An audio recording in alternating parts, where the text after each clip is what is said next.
Welcome back to another automation breakdown where we break down automated solutions for your business needs. I'm your host, Chris. In today's video, I will be going over how to take an image and really just embed it into an email. I will also be taking the same image, giving it some rounded corners, borders, and even changing up the opacity. All of that leading up to how to send a very professional email with a header and a footer. It's honestly a really quick build inside of Power Automate, so if that sounds good, let's get into it. All of the pictures I will be inserting inside of the emails will be coming from my OneDrive account. I've just got a few different logos that I'm going to be playing around with. From the homepage in Power Automate, let's go over to Create, and this one for me today will be from an instant cloud flow. I'll go ahead and give my flow a name, click on manually trigger a flow, and let's go ahead and create. This flow is actually really quick. It's only about 3 actions, with the first action as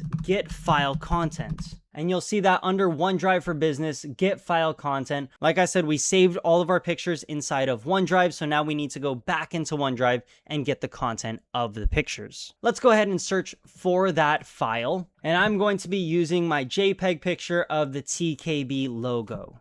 After we've gotten the file contents, I will add in another action, and this one we will be using a compose action. Now you can go ahead and pause the video. This is what I'm going to be inputting inside the compose. So this will be an HTML tag for our image property, and the first item that we need inside of this image tag is going to be the source.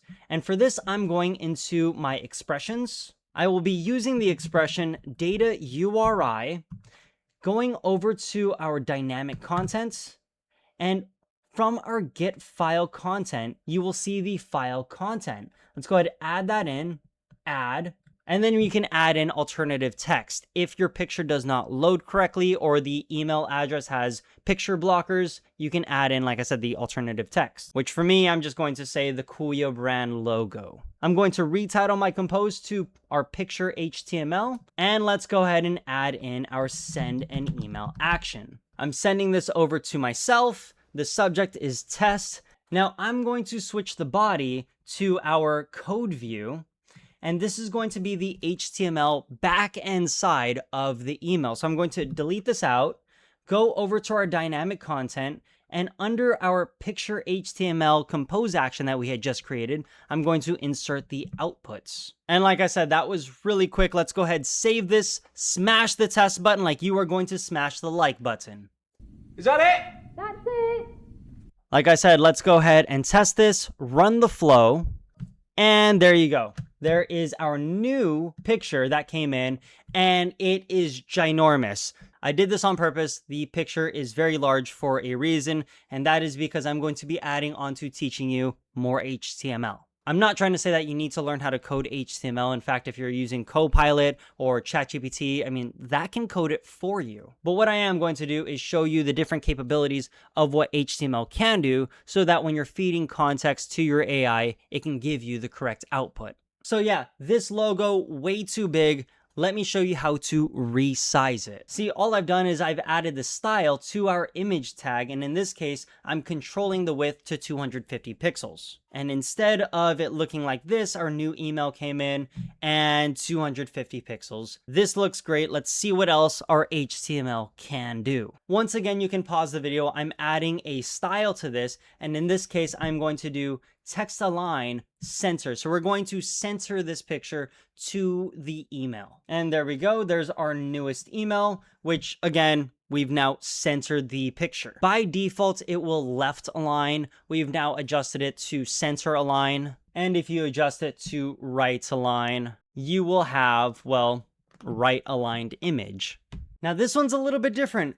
What I'm going to do is I'm going to give our image rounded corners. But I do want to emphasize that Outlook desktop, so if you're using the app on your desktop, it's a question if it will work or not. However, if you are using the Outlook on the web browser, it'll be fine. And if you're using the Outlook on your mobile device, it will work as well. Which, there you go. We now have a rounded image. You can do some other cool things like giving your image a border, which again, pause the video if you want to see what I'm adding into the border. Great, and there is our beautiful blue border around our image.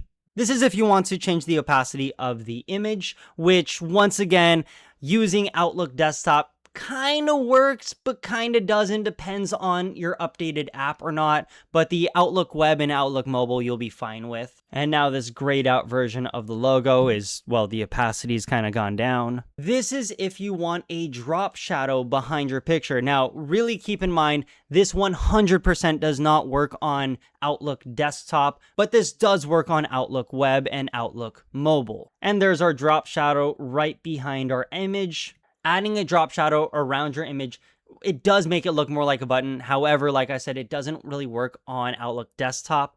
So if that's your intended audience, that they will be using this on the desktop, stray away from this. But if they are going to be using this on their mobile device, that might be a good way for you to use the drop shadow. And this is my favorite one, having your image actually be a button and reference a hyperlink. And we now have our image with the embedded hyperlink on it. So as I hover over it, you can see this takes us over to the Kuya brand YouTube page. And as I click on it, well, we now go right to the Kuya brand YouTube page. This might be some product placement for you to subscribe. And this is our updated compose with all of the HTML properties that you can adjust. So the width, the borders, putting the drop shadow, and of course the hyperlink over to my YouTube page. So pretty! And now you have everything. You have the borders, the drop shadow, it's a square image, and of course you have the hyperlink that takes you right over to the YouTube page. Now, I do find that this comes in handy if you have a header image and a footer image. So I've gotten the file contents of my footer image and of my header image.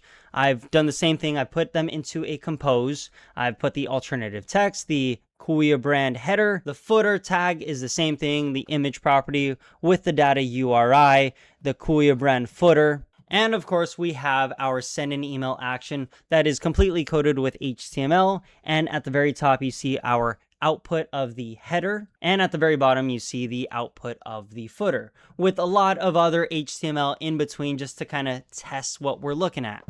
With this being the output and inside of this email, well, now it looks like a professional email. This is our header image. This is the footer image with some items in between that obviously make it look like a very professional email. Now you know how to make very professional looking emails. With great power must also come great responsibility. Remember that, Pete. Remember that. But yeah, really easy on the Power Automate today. We're using the DataURI and taking the contents of that into the DataURI and then really just having fun with HTML. This does work with GIFs as well. And yes, it is pronounced GIF, G-I-F. They're GIFs, not GIF. I don't know who said that. But it works with GIFs, PNG, JPEG. I feel like I'm going to cause a war in the comment section because you guys are going to say it's pronounced GIF, which you're wrong. But appreciate that. Make your emails look a lot more professional. Like, subscribe, hit that notification bell, and I will see you in the next video.